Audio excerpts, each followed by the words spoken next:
Kuzuzangpola, my name is Thai. You're watching Her Story Season 2. Today I'm bringing you a very incredible, insightful 30-year-old writer. Welcome to the show, Chhoden. Thank you for being here. So I know you write a lot, and I also know you have a regular job. So how do you find that you can balance both aspects of this life? How do you balance it? How do I balance my career and what I do as my passion, like writing poetry?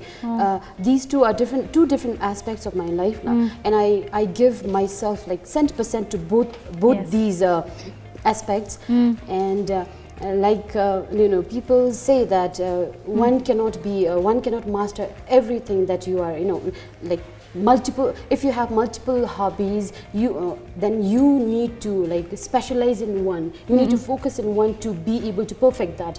But I believe that if you're truly passionate about something, it could be many things. Then if you're truly passionate about it, then you can perfect all of this. And while my job makes me, maximizes my intellectual capacity, poetry helps me stay humble. Poetry helps me connect to people, which my job otherwise doesn't. So yeah, that's very interesting way, because you're saying that at job you are maybe stimulated intellectually, and yes. poetry makes you stimulated emotionally. Emotionally, yeah. That's very nice. I know you also went to RIGS in 2018. Yes, how did that come about in your life? A friend of mine was, telling me that there's this RIGS announcement, and then maybe I should give it a try. So I wasn't ready for it at first, but then when I went through some of the past it was the foundational leadership program, actually, one of the many courses that yes. RIGS offers. Yes. And so I went. I ran through some of the pictures from the first foundational leadership program, and it seemed quite, adventurous to look at. So I thought maybe just by looking at the pictures, if it's so welcoming, then it would actually be really adventurous to actually be part of it. Yes. So I thought there's no wrong in giving it a try. So that's how I applied for RIGS, and through a vigorous competitive processes, 15 civil servants were selected, along with other army personnel and people from corporate and other private organizations. Okay, okay. So. And how was it? Did you have? Did it fulfill your curiosity? Yes, it did. Not just in one. Not just in what I thought it would be adventurous, as in to meet new people, but yes. On a different level. When I was at RIGS, I realized that there was something beyond my career, what I did, yes. As a person, as a civil servant, there yes. was beyond that. I learned about we learned about national issues, challenges, and opportunities that we had ahead, and how we can all come together and to achieve that nation's objectives. So I think RIGS has made me realize that my purpose in life extends beyond my career, and that I am here not just to make an impact on myself or my family, but to the nation, to fulfill yes. His Majesty's aspirations yes. and our nation's common goal. Yes. So it's almost like you got to zoom out yes. and get a bigger picture yes. together. Yes. I also wanted to, I have read up on you, but for people who don't know, where did you study and what was your family life like? Okay. I am originally from Tshering Lham, but born and brought up here in Thimphu. My early education, I did my pre-primary in ITBCI. It's a Tibetan school in Kalimpong, and then I did my primary school, my primary education in Long Thimphu Primary School. Okay. And then Chhoden Junior High School. Then I completed my high school from Yangchenpu Higher Secondary School. Okay. Then I did my bachelor's degree in business administration from Giddu College of Business Studies. Okay. After that, I appeared for the Royal Civil Service examination. Yes. And from there, I got selected, and I went through. I underwent a year-long postgraduate diploma in financial management from Royal Institute of Management. That's all about my education. If I am to talk about my family, both my parents are from Tshering Lham Thaye, and we are 5 siblings. My sisters are all happily married, except for me, and I'm happily single. And my brother is still studying. He's still studying. He's in Seoul, Korea. Okay. When we talk about your writing, I wanted to find out at what age you started writing, and sort of what was that first moment of inspiration that made you write? Okay. Now, many people find inspiration when they're in extremes of situations. Either they are truly deeply happy, or either they are terribly sad and left alone. So I found. Actually, poetry found me, not I found poetry. Poetry found me when I was 15. I was going through a chronic disease, and I felt that any moment my body would fail me, even if my spirit, but even if my spirit didn't want to leave, but my body would fail me any moment. So during those times, I grew attached to death, and. Then I started writing my first, I think that was when I started writing, not as a writer, because I never saw future, I never thought I would become a poetry person. I started writing as a witness, as a record keeper of life, of experiences, of hardships, of how of that particular moment of, not having the physical strength to be able to stand like all other children. So that's when I started writing my poetry, and I was only 15 then. Wow, but I never wrote those poems for anyone but for myself, as an affirmation to stand, to heal, and to come out of that disease. So. Wow, that sounds really powerful. What was the disease? Can I ask you what was the chronic disease? Of course you can. What was it? It was I have cavity in my lungs now, so that's how I have breathing problem, and so I took I started taking medication from an early age, and that's how poetry began, and I feel that poetry sort of healed me. I think so. I think when you talk about it, of all the things we talked about, when we talk about poetry, instantly your eyes light up. So I'm so glad you found poetry and poetry found you. I wanted to ask you, because usually when people say writing, it's more like a novel, a book. Why poetry? Why poetry? What is it about poetry? To write a novel, one needs to have that long commitment and invest, huge investment of time, resources.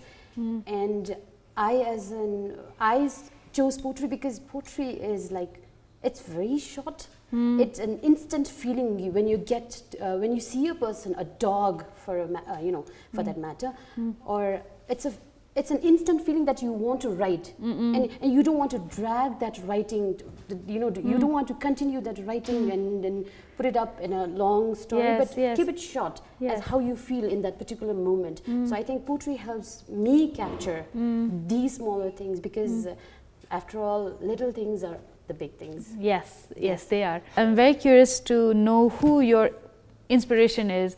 My head goes to Emily Dickinson, but is it who is your inspiration? Okay, when it comes to poetry, or as in when it comes to poetry? Okay. When it comes to poetry, Maya Angelou, have you heard of her? Yes, she's an African American poet.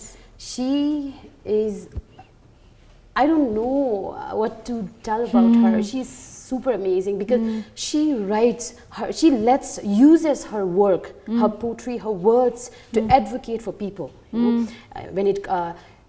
I think, and I feel that her works have held so many of us who fight oppressions of all sorts, like in terms of racial, in terms of gender equality, in terms of spirituality, religion and sexuality. I think she advocates it through her own life experience, and coming poetry from someone who has witnessed life, life in the extremes of she has an incredible story. I think that's powerful. Poetry is not something that's you know, you write because you know how to write or you are good at writing, but because you have experienced it and you feel it and you write what you feel, and it's true, and anything that's true is powerful. Beautiful and powerful. Yes. It totally makes sense now that you said Maya Angelou. It totally makes sense that you would resonate with her. Yes, do you have a poem or a piece of her work that you know by heart and you would like to recite now? Her poems are usually very long, yes. but I have some few stanzas. The title is Still a Rise. I would like to read few stanzas from her poem. So she writes, you may write me down in history with your bitter, twisted lies. You may trod me in the very dirt, but still like dust I rise. You may shoot me with your words, you may cut me with your eyes, you may kill me with your hatefulness, but still like air I'll rise. Out of the hearts of history's shame I'd rise. Up from a past that's rooted in pain I rise. I am a black ocean, leaping and wide, welling and swelling, I bear in the tide. I think these words are so powerful, and it has so much hidden, like an iceberg, you know. You don't just see the words, but the depth, the meaning, it's so powerful, and I cannot ever come close to such wonderful work of hers. From your own writings, could you pick out one, two piece of it and read it out to us? Explain what it means and your intention. What were you going through when you were writing this? Okay. All my poems that I write are my favorites, and if you ask me to choose one, I wouldn't be able to do that, because it's like asking a mother to choose one from among her children. Yes. But if you allow me to read one or two out of that, I have already kept it ready. Okay. And I'll first read it and then maybe explain why I wrote it more. Okay. What is it like to be in love with a place, with a dress, with rain, with a trip, with crayons, with food, with your hair, with a song, with a book, with coffee, with everything, with nothing at all? What is it like to be in love when you are not chained to stay? When you can choose what to love, how much to love, how long to love? What is it like to be in love with your freedom? So this is the poem that I wrote when, when people perceive love as just, love between men and women. But that love is glittery in the beginning, but as time passes by, I feel that doesn't really stay as it was in the beginning. But to be able to love something for a moment, like a poem for that matter, or like I said, your hair on a particular good hair day, or a dog walk, or when you walk past some people and then you love their dress, or anything at a given moment, when you fall in love with a particular moment, particular subject that you relate to, I think that is something to, keep, something to keep, and something to cherish. Hold on before, yes, because it's a fleeting moment, yes. And in this also fleeting moments of lives, these little things, that you fall in love with, they do not ask you. Particular book doesn't ask you to keep loving me, stay with me, make me your favorite book. They don't own you. They don't try to keep you for long. You can love that book for a moment. You can, always skip to another book. So that kind of love is what I think is very because you are not tuned to stay.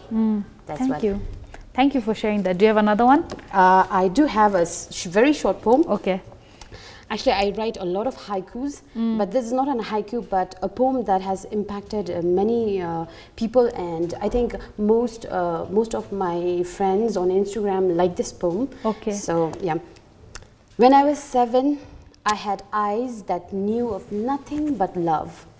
Today, at 27, I see everything in 7 billion people but love. Nice. It's a very short poem, and That's nice. I think it's self-explanatory when I read out the poem. That so when we are young, when we are innocent, we think that everyone is kind, everyone is nice. We only see love. Yeah, that's what. And as we grow up, we see so much. We see progress, we see development, we see evolution, we see advancements, and then when we see those, we see less of love. Do you think there are enough female voices in our Bhutanese literature, and who are some of your favorite? I haven't read much books on of Bhutanese authors, but I think Ajikunsang Chhoden's The Circle of Karma, I think that book is super powerful, actually. Quite similar to my Angelus poems, because that the protagonist of the book, it's about a girl. She's Tsomo, I think. I've read it some long time ago, so I don't remember quite exactly, but it's about a female and how she struggles with life, and from an early age she finds her own life's purpose. She goes to seek her true calling, and then how she struggles and how she overcomes those hardships and challenges. I think, and because Ajikunsang Chhoden was the first English novel coming from Bhutan, so I think that she kind of like inspires me. And actually, I'm not sure if you have questions related to that, but Ajikunsang Chhoden was also interviewed for the magazine, the Explore Culture magazine, and I was super happy to be featured along with her. Okay, so since you've already touched it, tell us a little bit about this, how it came about and what is it about? It's a Explore Culture magazine. It's a strategic magazine between India and Bhutan. Okay. It's aimed at, I think the magazine is aimed at fostering relationships between these two countries, between India and Bhutan. And the editor-in-chief, it was last year, the editor-in-chief, she emailed me that would you be interested to be part of this magazine? And I was like, did you get the person right? Am I the Kyelsang Chhoden that you're looking for? Yes. Because I did not expect someone to just write me an email to be part of a magazine. Yes. And she said she'll be, the magazine will be featuring 20 women, 10 from Bhutan and 10 from India, who's made impact on social media platforms. So I asked her, who else, other than me? So just too curious, and she said Ajikunsang Chhoden's name and actress Tanden Bida, and our first solo blogger Tshering Lham Thaye, and also the executive director of Journalists Association of Bhutan job, Madam Namgizam. Yes. And I was like, really? Do you want me to? Is it me? Are you sure? Yes. So I wanted to confirm with her, and then she said yes, because she's like seeking, trying to get people from various fields, and she maybe my poetry caught her attention, and maybe she also got recommendation from other women, those who were in the list. So that's how she sent me questions, and I still couldn't believe. I answered all the questions and I sent her. I still couldn't believe. Maybe I might receive an email saying, sorry, it was wrong, it was not you that you were looking for. But no, instead she sent me the link to the webzine, and I saw myself in the magazine, and I was stooped. I was so surprised. I didn't know what to do. I didn't know what to do. I took my phone and just left it on the just in the front the deck, and then I was like, I don't know how it happened, but just because I don't even have that many followers on Instagram, and so I think maybe what I write does make an impact to people. Yes, of course. That's how it has come to me. Of course, and it's resonating with people out there. Yeah. So that's how it all came about. Okay. How did your family react to it? How do they react to your writings? What type of support system do you have? My mom, she only has a non-formal education, and so I always try and explain my poems to her in Thangla, in Chachup. Okay. And I tell her in Chachup that this is how but sometimes the essence of the poem is like totally different when I translate it in Chachup, but still she understands me because she knows that what I mean. So we vibe on that level, so she gets it, what I tell her. And my sisters, they are super supportive. They think whatever that I write, they are really supportive. They keep on, because I don't have my Facebook account, they do that, sharing. Okay. And, they do all They're your managers. Yeah. So they do that, and my brother is a huge fan of my poetry. Oh, really? And nice. He thinks that someday maybe my poems going to go beyond the borders of our borders, and then touch people's lives, and I think that wasn't my intention when I initially started writing, but now yes. Nice to own it. Yes. Okay. So, are there other writers in your family? My elder sister, she writes. She loves journaling, and I think she's a perfect writer. Okay. I still struggle with grammars and having to find the right term, right word, but she always knows how to write. She always knows the right word, and I always ask her, would it be appropriate if I use this? And then I think maybe a part of my poetry, the interest in poetry has come from my elder sister, because I've seen her writings, and it's so raw and so powerful. Okay. So what plans for your future? I keep writing, and if ever I feel like I should publish a book, I might, but not put a price on it. I wish to self-publish my poetry book, of course, someday, but not put a price on it, because then it would be like putting price on something I truly value and truly something is close to my heart. So maybe I can free distribute it to libraries across Bhutan, especially in schools that has no internet access, let alone find me on Instagram. So maybe those kids, those children, they will read.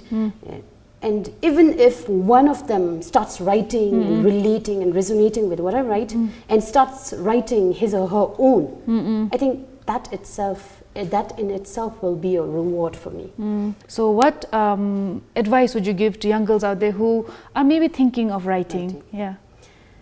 If you're thinking of writing, just write. Just write. And one important message I want to convey to everyone watching this episode is do not stick to the limiting belief that your career, your job, your education, your certificates, your achievements, definitely not marriage and your children is what makes you, what makes you you. But your purpose should extend beyond your career, beyond your marriage, beyond your children, beyond your family. And when you add others' lives, others in that equation, then you automatically tend to rise, and then because life isn't only about yourself. And to realize that you can do so much, not just for yourself, but for others, is something that you should always believe in and take forward. You don't need validation from others. You need validation from yourself. And that is... Thank you. Thank you. That was very strong ending. Thank you so much. Thank you so much for being here. Thank you for having me.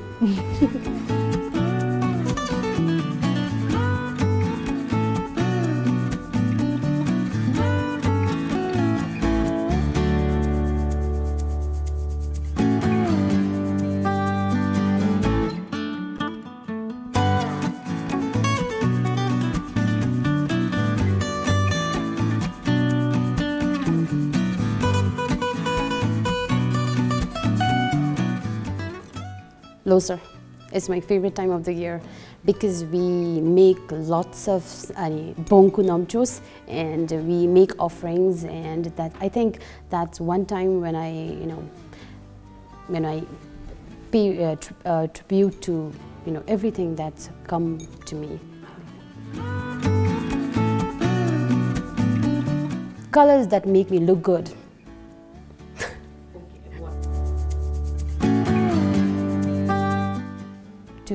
To have His Majesty as our inspiration, that's one of my favorites of being Bhutanese.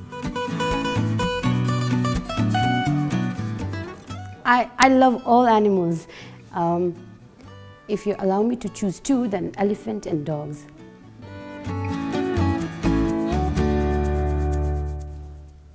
Bumthang.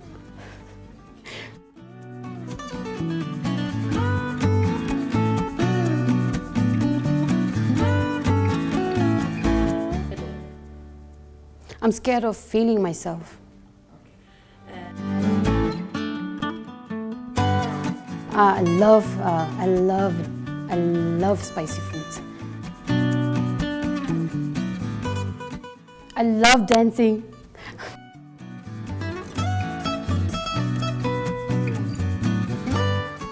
What would you rather have, more time or more money? More time. If I have more time, then I can make more money. Money will just come along if I have the time. Okay, would you rather have to fart loudly every time you have a serious, closed meeting, or burp after the live telecast?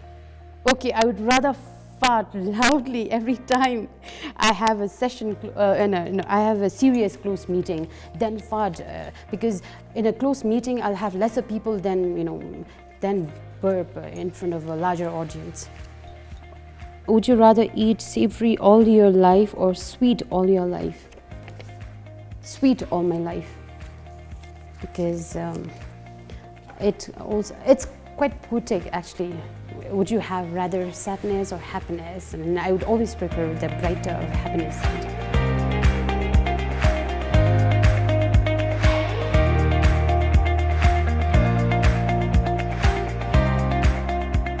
Thank you guys for being with us, and do remember, you're smart, you're beautiful, and your story needs to be heard. Take care.